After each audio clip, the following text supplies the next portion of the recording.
हाय वांगशन family, welcome back. Let's start our new chapter. जितनी अजीब वांगजी की प्रॉब्लम थी उतना ही वियर्ड उसका सॉल्यूशन भी था। मतलब ऑब्वियसली पहले तो इसी बात पर बिलीव करना मुश्किल था कि वांगजी बिना इंजर्ड हुए पेन को सफर कर रहा है, और अब उससे भी वियर्ड ये था कि लिटरली उसका क्योर किसी इंसान की शैडो है। पर फिर भी इस पर यकीन करना कितना भी मुश्किल क्यों ना हो, जो चीज वांगजी को उस पेन और सफरिंग से दूर रख सकती है तो ऑब्वियसली वांगजी उसे चुनेगा। वांगजी जो यही सोचते हुए अपने रूम में रेडी हो रहा था, क्योंकि ऑब्वियसली उसे विंग के साथ बाहर जाना था। वांगजी जो रूम से बाहर आया, उसने आसपास अपनी नजरें दौड़ाई तो देखा कि विंग यहाँ मौजूद नहीं है, और मोस्ट इम्पोर्टेंट वहाँ मौजूद हर एक इंसान वांगजी को वियर्डली स्टेयर कर रहे थे। मतलब वांगजी को समझ नहीं आ रहा था कि इन लोगों की एग्जैक्टली प्रॉब्लम क्या है। ना उसने कोई ट्रबल किया है, ना इन लोगों के साथ कोई लड़ाई की है। इवन उसने तो ठीक से इन लोगों से बात भी नहीं की, फिर भी ये लोग न जाने क्यों जब से वो आया है वियर्डली बिहेव कर रहे हैं। खैर, वांगजी को भी इन लोगों में ज्यादा कुछ इंटरेस्ट था नहीं, बस उसे अजीब लग रहा था। पर वांगजी इस फीलिंग को इग्नोर कर सकता है। वैसे भी उसे अभी 29 डेज इस विलेज में स्पेंड करने हैं, और वो इन दिनों में कोई भी ट्रबल नहीं चाहता। खासकर कल का जो इंसिडेंस हुआ है उसके बाद तो वांगजी कोई भी रिस्क ले ही नहीं सकता। उसने सोचा था कि इस गांव में उसका क्योर है, और ऐसा हुआ भी। विंग उसका क्योर है, पर ये बात जितनी सच है उतनी ही एक बात और डेंजर भी है। कल वांगजी को सिर्फ दर्द नहीं हुआ, बल्कि उसकी बॉडी पर मार्क्स अपीयर हुए थे। इवन वो ब्लड से कवर हो चुका था।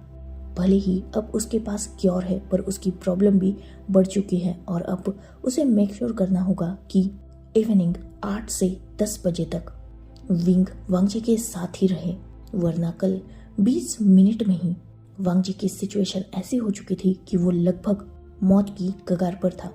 कल जो पेन वांगजी ने फील किया है ना, वांगजी उससे डर चुका है, क्योंकि वो जानता है कि अगर वो पेन और 5-10 मिनट और रहता तो शायद वांगजी सरवाइव भी नहीं कर पाता। इसीलिए अब उसे कोई भी ट्रबल नहीं चाहिए अपनी लाइफ में, और बस जैसे तैसे इन 30 दिनों में इस प्रॉब्लम का कुछ करके उसे अपनी फैमिली के पास वापस जाना है। और वैसे भी मॉम की उसे हर एक बात अच्छी तरीके से याद थी, ये भी कि वो इस विलेज में अपना ईगो, एटीट्यूड और पैसा यूज नहीं कर सकता।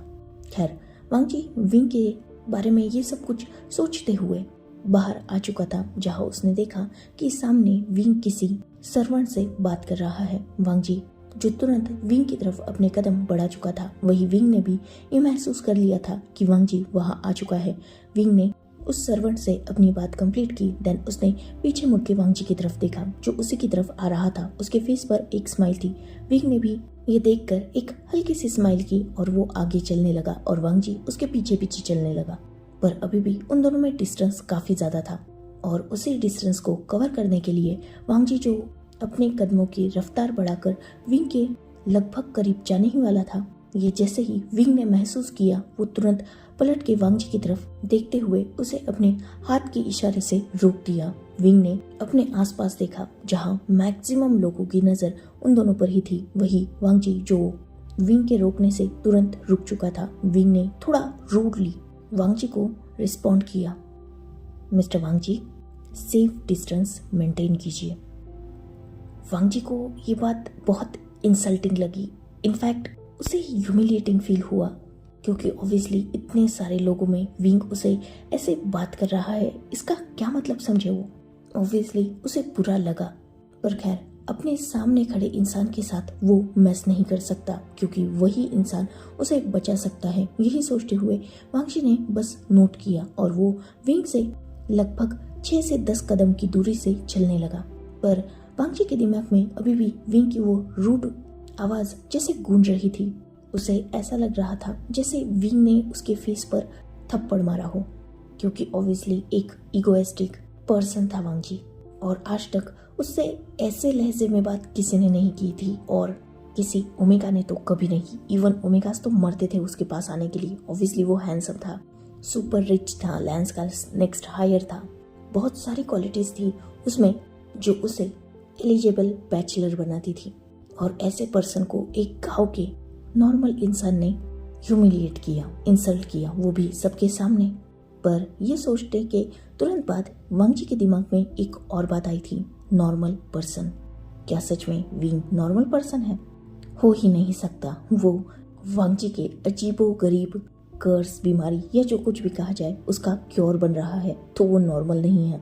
खैर, उसने फिलहाल इस इंसल्ट को ये सोचकर सह लिया कि ऑलरेडी मॉन्क ने उसे बताया है कि विंग बहुत ज़्यादा प्योर और अनटच है, तो शायद यही प्योरिटी मेंटेन करने के लिए विंग ने उससे ऐसे बात की होगी। वांग जी जो ये सोचते हुए विंग के पीछे चल ही रहा था, तभी उसकी नज़र सामने गई। विंग ने ऑब्वियसली वांग जी को इग्नोर कर दिया था और वो अब अपने वर्क हैंडल कर रहा था। वही वांग जी जो विंग को नोटिस कर रहा था। विंग जो बस वांग जी से ही नहीं बल्कि बाकी लोगों से भी एक सेफ डिस्टेंस मेंटेन कर रहा था और बाकी लोग भी सेम बिहेव कर रहे थे। ऑब्वियसली उन सब की आंखों में विंग के लिए रिस्पेक्ट थी। वो सब लोग विंग की बातें भी मान रहे थे। इवन विंग जहाँ से भी गुजर रहा था वहाँ सारे लोग विंग को ग्रीट कर रहे थे। जो विंग से एल्डर थे वो उसे बस नॉर्मली ग्रीट कर रहे थे, जो विंग से छोटे थे वो विंग को बो कर रहे थे। मतलब अच्छी खासी रिस्पेक्ट विंग को मिल रही थी।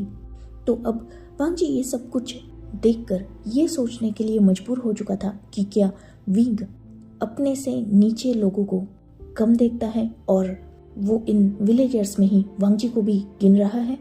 पर मॉन्क के अकॉर्डिंग तो ऐसा नहीं होना चाहिए। विंग तो प्योर हार्टेड काइंड पर्सन है, तो फिर उसका ऐसा बिहेव, उसकी ऐसी पार्शलिटी क्या सही है? खैर, ये सारे सवाल वांग जी के दिमाग में थे, क्योंकि पूछ वो सकता नहीं था, तो इसलिए उसने इन सारी चीजों को इग्नोर कर दिया। ऐसे ही उनका आज का दिन बीता। विंग जो ज्यादातर अपने कामों में ही बिजी था, वही वांग जी कभी विंग को फॉलो कर रहा था तो कभी इधर उधर घूम रहा था। उसने फर्स्ट टाइम विलेज लाइफ को एक्सपीरियंस किया था, इतने करीब से देख रहा था, तो उसे ये बहुत एक्साइटिंग भी लग रहा था। बहुत सारी न्यू चीज़ें वो देख रहा था। उसे कुछ चीज़ें अच्छी लग रही थी, कुछ बुरी लग रही थी और कुछ पे उसका थिंकिंग बहुत अलग था, इसलिए वो ज़्यादा इन मैटर्स में इंटरफेयर भी नहीं कर रहा था। पर खैर, दिन लगभग ठीक था। जब विंग ने अपने सारे वर्क्स को कंप्लीट किया, देन उसने वांग जी से कहा कि वो घर चलेंगे। वांग जी ने भी नोट किया और वो दोनों भी लगभग अर्ली इवनिंग घर आ चुके थे। विंग जिसने वांग जी को रूम में भेज दिया फ्रेश होने का बोलकर, वही वो खुद अपने कामों में लग चुका था। वांग जी जो करीबन 6:30 पे अपने रूम से बाहर निकला, तब उसने देखा कि बहुत सारे लोग आज भी विंग के सामने हैं और वो विंग को बो करके वहां से निकल रहे हैं। लगभग 10 मिनट के अंदर ही ये पूरा मेंशन फिर से सन्नाटे में डूब चुका था और अब वहां सिर्फ विंग और वांग जी थे। जब विंग ने सबको भेज दिया, तब उसकी नज़र वांग जी की तरफ गई, जो उसके थोड़ा पीछे खड़ा था और ये सारी चीज़ें देख रहा था। विंग जिसने स्माइल की, देन उसने वांग जी को बैठने के लिए बोला। वांग जी ने इस बार रिस्क नहीं लिया और वो विंग के सामने वाले काउच पर बैठ गया। विंग ने इस बात पर स्माइल की, पर वो स्माइल थोड़ी अजीब थी। खैर, वांग जी को थोड़ा गुस्सा था, इसलिए उसने ज़्यादा रिएक्ट नहीं किया, क्योंकि ऑब्वियसली भले ही विंग उसका क्योर है, पर विंग को इजाज़त नहीं देता वांग जी कि वो उसकी इंसल्ट करे। पर ठीक है, उसकी मजबूरी है तो उसे ये सब कुछ सहना होगा। ये वांग जी की थिंकिंग थी। वही विंग वो क्या सोच रहा था, ये बात वही जाने। खैर, उन्होंने कुछ देर फिर से बातें की। वांग जी जो विंग को उसके विलेज एक्सपीरियंस के बारे में बता रहा था, वही विंग जो उसे कुछ बात पर रिएक्शंस दे रहा था, तो वही कुछ बातें बस सुन ले रहा था। ऐसे ही थोड़ा टाइम स्किप हुआ, देन उन दोनों ने साथ में मिलकर डिनर किया। डिनर में भी वो बस बातें कर रहे थे। देन फिर से 8 बजने में बस 10 मिनट बाकी थे।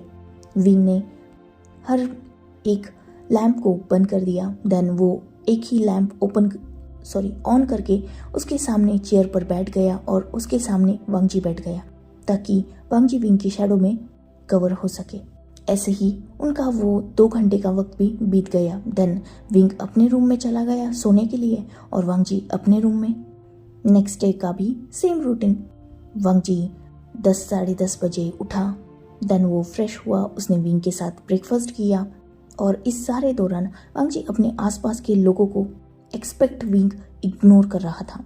क्योंकि सच में ये लोग और ये गांव बहुत ज़्यादा वियर्ड लग रहा था उसे। खैर, वो दोनों भी फिर से बाहर निकल गए। विंग जो फिर से अपने कामों में लग गया, वही वांगजी जो आसपास घूमने लगा। वो फिर से इवनिंग तक घर पे आए। देन सारे सर्वेंट्स का विंग को बो करके यहाँ से जाना और बाद में उनकी नॉर्मल रूटीन कंटिन्यू हुई। पर अब वांगजी के दिल में विंग को लेकर बहुत सारे सवाल आ रहे थे, क्योंकि ऑब्वियसली क्लियरली उसने विंग के बिहेव को नोटिस किया था।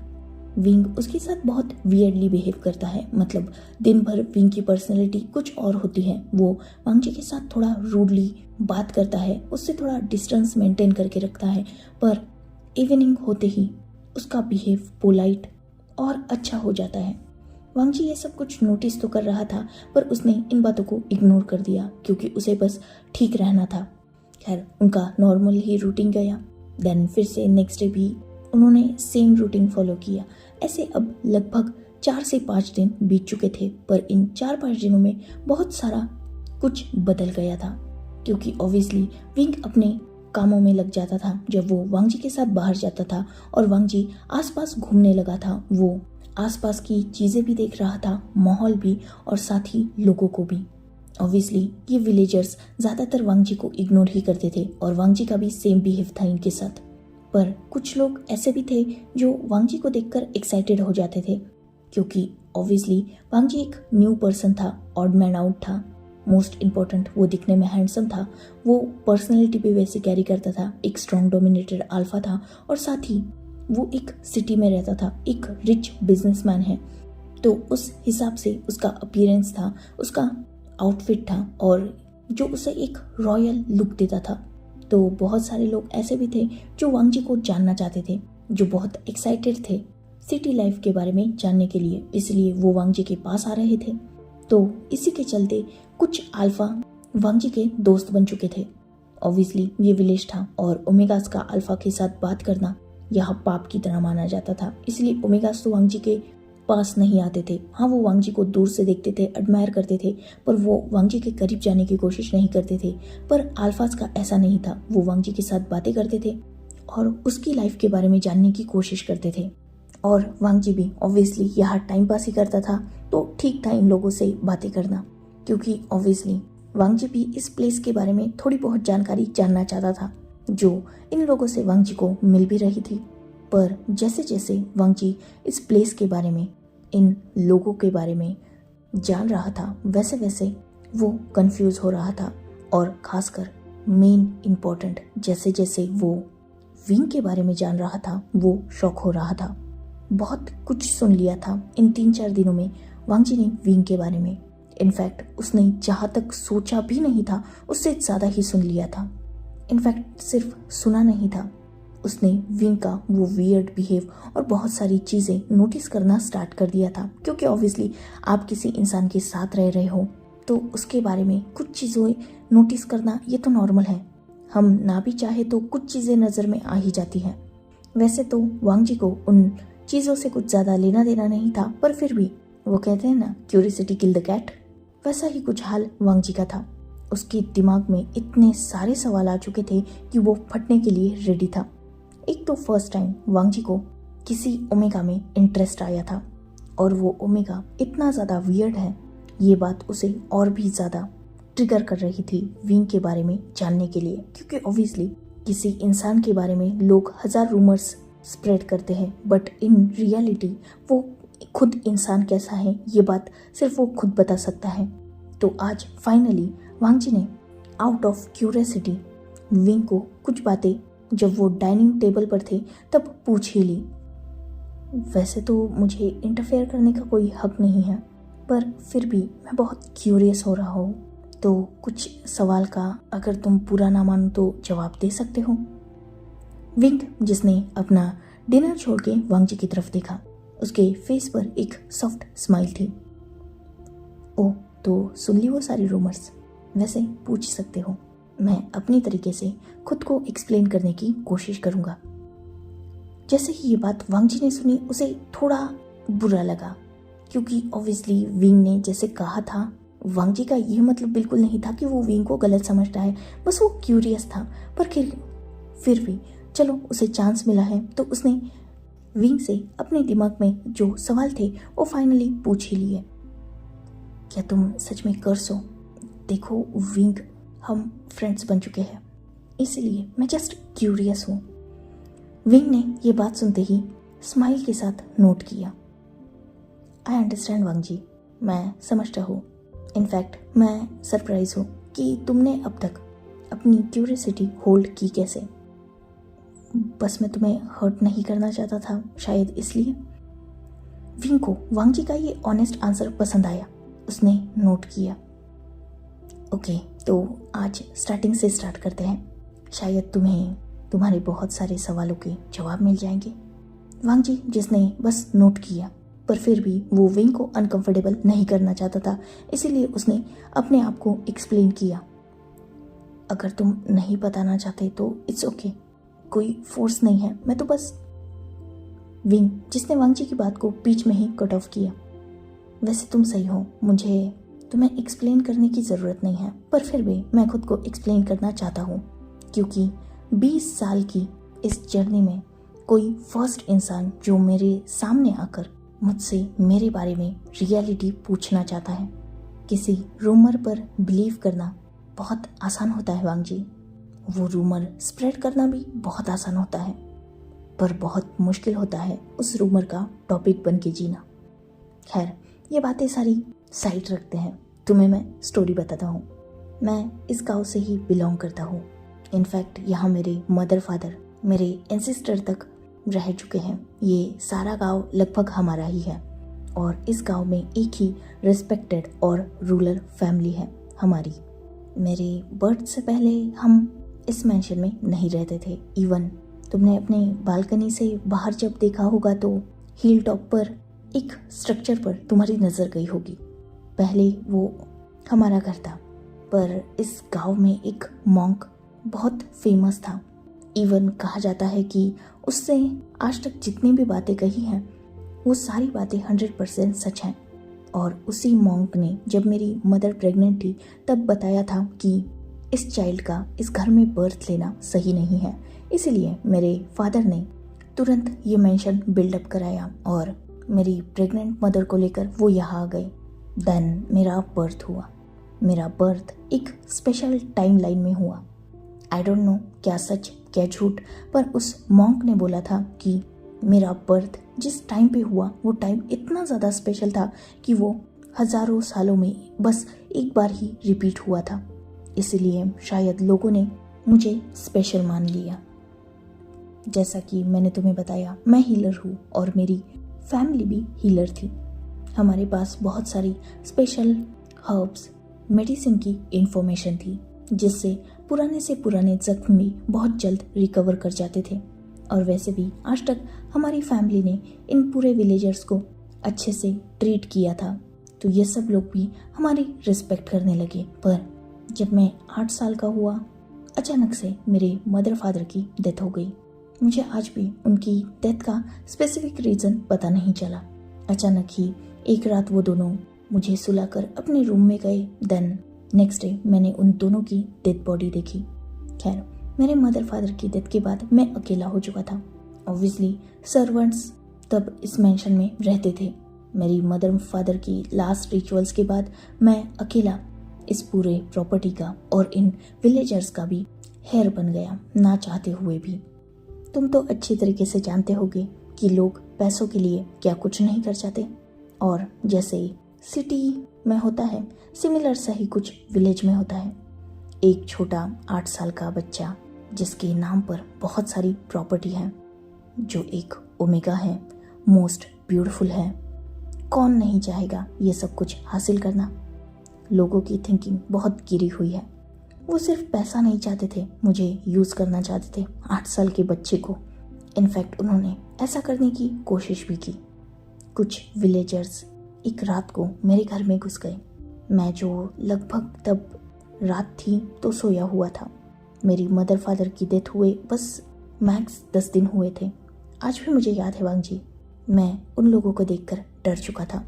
जहाँ कुछ लोग मेरे घर में चीज़ें ढूंढ रहे थे चुराने के लिए, वही बाकी कुछ लोग मुझे उठा हुआ देखकर मैं कुछ बोल ना दूँ, किसी को बता ना दूँ, इसलिए मेरी तरफ बढ़ रहे थे ताकि वो मुझे पकड़ सके। इवन उनमें से एक ने मुझे पकड़ के मेरे क्लोथ्स खींचने की कोशिश की, पर जैसे तैसे करके मैं वहाँ से भाग गया। भागते भागते मैं इस घर से बाहर निकल गया और गाँव की तरफ जाने लगा ताकि कोई मेरी हेल्प कर दे। ऑब्वियसली मैं छोटा था, चीख रहा था, चिल्ला रहा था, भाग रहा था, तो यहाँ जो कुछ लोग थे गाँव में, वो लोग अपने घरों से बाहर आए। जानते हो वांग जी, मेरे लिए तब सबसे बड़ा हार्ट ब्रेक क्या था? मैंने उन लोगों को भी उन अल्फाज के साथ देखा जिन पर मैं यकीन करता था।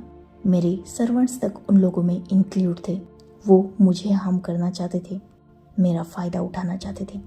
खैर, मैं बच चुका था और गांव की तरफ आ चुका था, पर ऑब्वियसली वो लोग मेरा पीछा कर रहे थे ताकि मैं किसी को कुछ बता ना दूँ।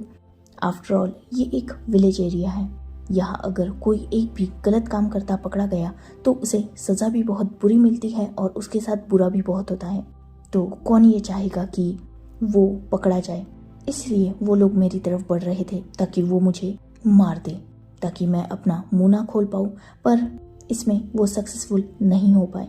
रीज़न मैं भी नहीं जानता। मैं रो रहा था, चिल्ला रहा था, तो अपने सामने जो हो रहा था उसे देखना मैंने अवॉइड किया। पर कुछ देर बाद जब मैंने खुद को संभाला, सामने वाली लोगों की हालत देखकर मैं खुद शॉक हो चुका था। अब तक बहुत सारे विलेजर्स भी मेरी आवाज़ सुनकर बाहर आ चुके थे और सबने भी जब सामने देखा, नज़ारा कुछ अलग ही था। जो लोग मुझे छूने की कोशिश कर रहे थे उनके हाथ ऑटोमेटिकली चल रहे थे, और वो तो खैर मुझे छू रहे थे, पर उन लोगों के पीछे भी कुछ और लोग थे। मतलब वो बहुत सारे लोग थे, तो कुछ मुझे पकड़ने की कोशिश कर रहे थे और कुछ उनके पीछे भाग रहे थे। तो अचानक से उन लोगों की आंखें जलने लगी। वो चीखें आज भी मुझे याद है। अचानक क्या हुआ पता नहीं, पर वो अपनी आंखें पकड़ के नीचे बैठ गए ज़मीन पर, जोर जोर से चिल्ला रहे थे। देन वो मिस्टीरियसली अचानक से अंधे हो गए। जिन्होंने मुझे बैड टच करने की कोशिश की थी उन लोगों के हाथ जल चुके थे, इवन वो भी अंधे हो चुके थे। ये बहुत अजीब था, पर मेरे लिए ये बेनिफिशियल था क्योंकि मैं एक ओमेगा था और ये जो कुछ भी था उससे लोगों में डर बैठ गया कि अगर कोई मुझे टच करेगा तो वो हार्म होगा। इसलिए लोगों ने मुझसे और मैंने लोगों से दूरी बनाना स्टार्ट कर दिया। मेरा यकीन तो वैसे भी टूट चुका था क्योंकि ऑब्वियसली मेरे मदर फादर के सामने जो लोग मुझे प्रोटेक्ट करते थे वही उनके जाने के बाद मेरी जान के दुश्मन बन चुके थे। तो मैं इन लोगों से थोड़ा दूर रहने लगा। किसी पर यकीन करना मैंने छोड़ दिया और ये जो कुछ भी था वो मुझे प्रोटेक्टिंग शील्ड की तरह वर्क करने लगा। देन मैं धीरे धीरे बड़ा होने लगा। जैसा मैंने तुम्हें बताया, उस मॉन्क ने कहा था वो बात कहीं ना कहीं सच हुई। मैं एक स्पेशल टाइमलाइन में बर्थ लिया था, शायद इस वजह से, या फिर मेरे पेरेंट्स की डेथ जल्दी हुई थी इस वजह से, आई डोंट नो, सिचुएशंस के चलते या फिर बाकी चीज़ें, पर मैं बहुत कम एज में ही मैच्योर होने लगा। भले ही इन लोगों ने मेरे साथ कितना भी बुरा किया था, पर सारे लोगों की गलती नहीं है, यही सोचकर मैंने ज़्यादा कुछ एक्शंस लिए नहीं। इवन इन लोगों के हिसाब से ही जीने लगा। यहाँ का सारा मैनेजमेंट मुझ पे आ चुका था और मैंने उसे मैनेज करना स्टार्ट भी कर दिया। अपने फादर से खेल खेल में सीखी गई हीलिंग टेक्निक से मैं लोगों को क्योर करने लगा। विंग जिसने अपनी बात कंप्लीट की और वांग जी की तरफ देखा। वांग जी जिसे विंग के लिए बुरा लग रहा था क्योंकि ऑब्वियसली छोटा बच्चा था वो, पर कितनी कम एज में उसने अपना बचपन छोड़कर मैच्योरिटी पकड़ ली थी। खैर, कुछ देर बाद उसने इस बात पर नॉर्मल रिएक्ट किया। उन दोनों ने अपना डिनर कंप्लीट किया। देन वो फिर से वैसे ही बैठ गए जिससे विंग की शैडो वांग जी को कवर कर पाए।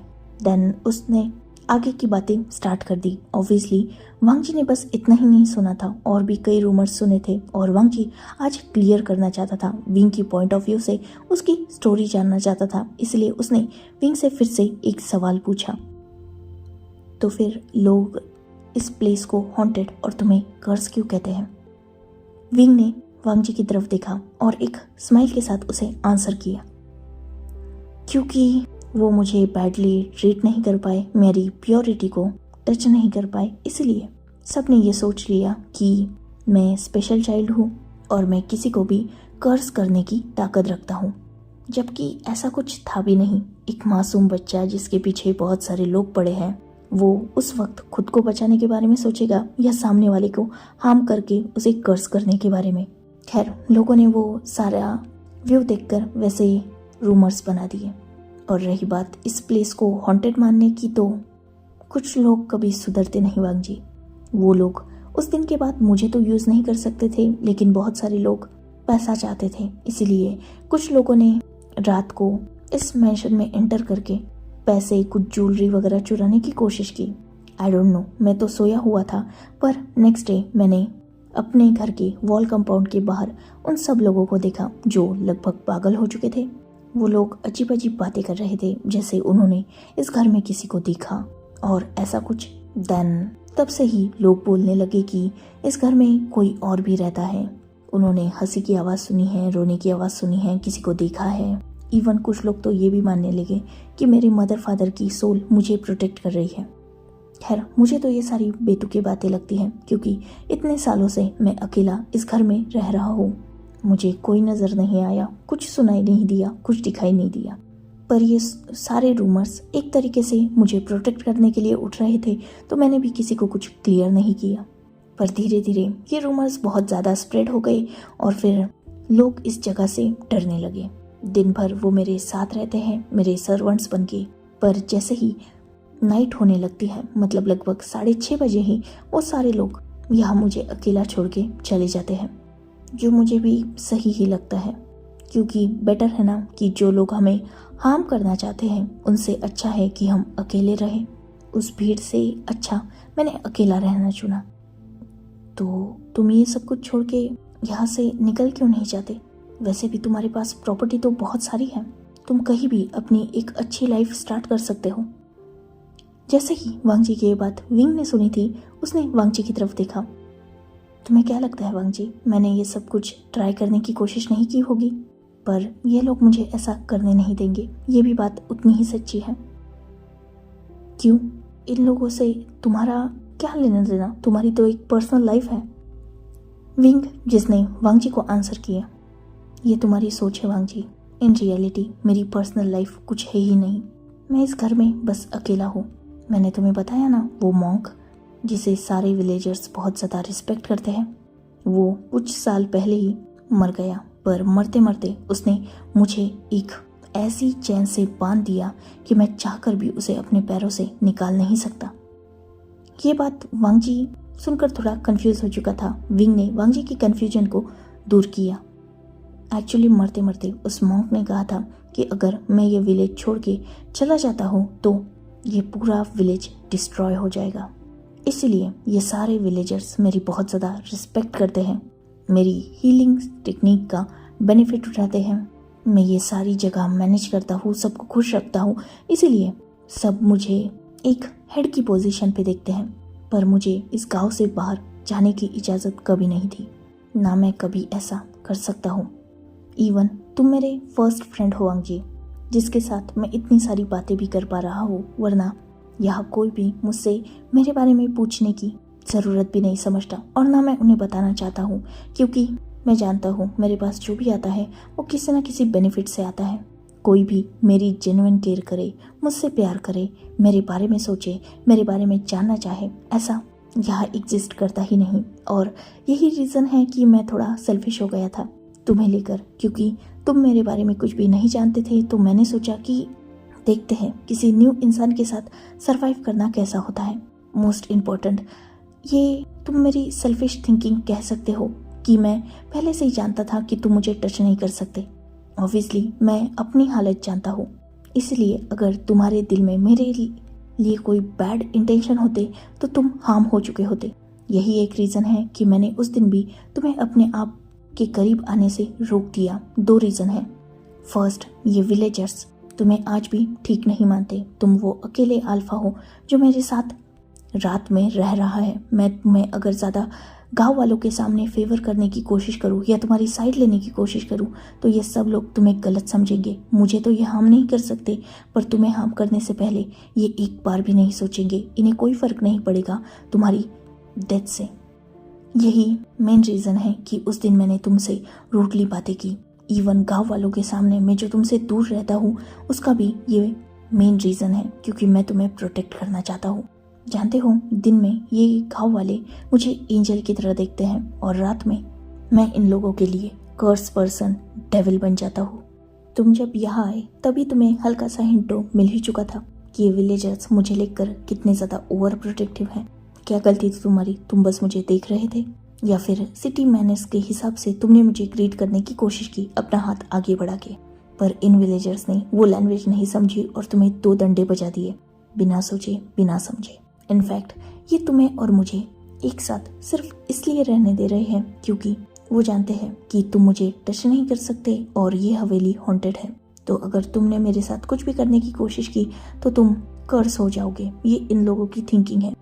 वांगजी, जिसने ये सारी बातें सुनकर जस्ट नोट किया, पर आज उसे बहुत सारा अच्छा लग रहा था। उसका दिल खुश हो चुका था क्योंकि ऑब्वियसली पहले वो सोचता था कि विंग ये सोच के उसे दूरी बना रहा है कि वो सुपीरियर है, मतलब अपने पैसों का घमंड करता है और वांगजी को वो किसी नॉर्मल इंसान की तरह ट्रीट कर रहा है। पर ये ठीक था, अगर विंग उसे प्रोटेक्ट करने के लिए सब कुछ कर रहा है तो वांगजी को जानकर खुशी हुई थी। जहां एक तरफ विंग की बहुत सारी बातों ने वांगजी को क्लियर कर दिया था, पर बहुत सारी बातें अब वांगजी के दिमाग में नहीं आ चुकी थी क्योंकि उसने विंग के बारे में बहुत कुछ सुना था और मोस्ट इम्पोर्टेंट आज उसने विंग का पॉइंट ऑफ व्यू भी देख लिया। पर विंग की कुछ बातें और उसकी हरकतें मैच नहीं हो रही थी। मतलब विंग के पास अगर कोई जा ही नहीं सकता, उसे कोई टच कर ही नहीं सकता, तो विंग के नेक पर अल्फा मार्क कैसे है? हाँ, वो बात अलग है कि विंग अक्सर अपनी नेक को कवर करके रखता है। शायद ही इन विलेजर्स को पता होगा कि विंग मार्क ओमेगा है। वांगजी ने भी वो मार्क एक्सीडेंटली देखा है क्योंकि ऑब्वियसली विंग और वांगजी जब अकेले इस घर में रहते हैं तो विंग नॉर्मल रहता है, मतलब वो नॉर्मल क्लोथ में रहता है, थोड़े लूज क्लोथ्स पहनता है। इसीलिए एक बार गलती से वांगजी ने विंग का मार्क देख लिया। वो बात अलग है कि मार्क होने के बावजूद भी विंग कॉलर पहनता है, जिस वजह से आज तक वांगजी को विंग की सेंट कभी भी फील ही नहीं हुई। इवन विंग का बिहेव भी इतना ज़्यादा अलग है कि वो अल्फा की तरह लगता है, वो ओमेगा है। ये बात बस विंग को बॉडी को देखकर समझी जा सकती है। पर भले ही एज ओमेगा भी विंग बहुत ज़्यादा स्ट्रांग है। इसका रीज़न भी वांगजी जान चुका है क्योंकि विंग बचपन से ही अकेला रहा है, तो ऑब्वियसली उसने खुद को वैसे सिचुएशन से ढाल लिया है। पर अब और भी सवाल वांगजी के माइंड में आ चुके हैं। ऑब्वियसली ये सारे विलेजर्स ज़्यादा इन्फॉर्मेशन नहीं रखते, पर वांगजी तो जानता है ना, उसने अच्छी खासी एजुकेशन ली है।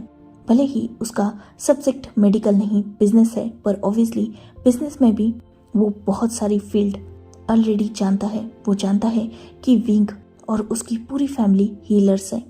अचानक किसी पर्सन के करीब आने से उसके हाथ जलना या किसी को अंधा करना, ये विंग के लिए आम बात है क्योंकि विंग हर्ब्स की नॉलेज रखता है। कुछ हर्ब्स, कुछ केमिकल्स ऐसे होते हैं जो इंसान की बॉडी पर नेगेटिवली इफेक्ट करते हैं।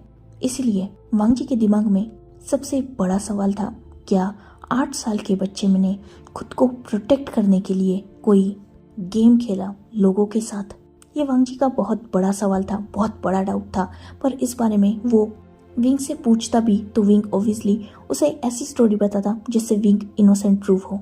तो अब उसे और भी ज़्यादा क्यूरियोसिटी हो रही थी क्योंकि अगर विंग को कोई सच में टच कर ही नहीं सकता तो उसे मार्क किसने किया? अगर सच में विंग को देखने वाले की आंखें और हाथ जलते हैं तो उसके नेक तक पहुंच के उसे मार्क करना, ये तो लगभग इम्पॉसिबल होना चाहिए। विंग प्योर होना चाहिए, पर उसका अल्फा मार्क तो कुछ और बताता है। पर एक मिनट, मॉन्क ने भी तो वांगजी से ये कहा था कि विंग बहुत ज़्यादा प्योर है, इसलिए वो वांगजी का क्योर बना हुआ है। खैर, वांगजी के दिमाग में फिलहाल 1000 सवाल थे। वो जितना विंग के बारे में जान रहा था उतना ही ज़्यादा कंफ्यूज हो रहा था, पर वो बहुत क्यूरियस था इस मिस्ट्री को सॉल्व आउट करने के लिए। So, enough for today. Let's take a break. Next chapter in next video. If you like my explanation, like, comment and subscribe my channel. Hopefully, you all are enjoying this fan fiction. Goodbye. Take care. Enjoy your beautiful life.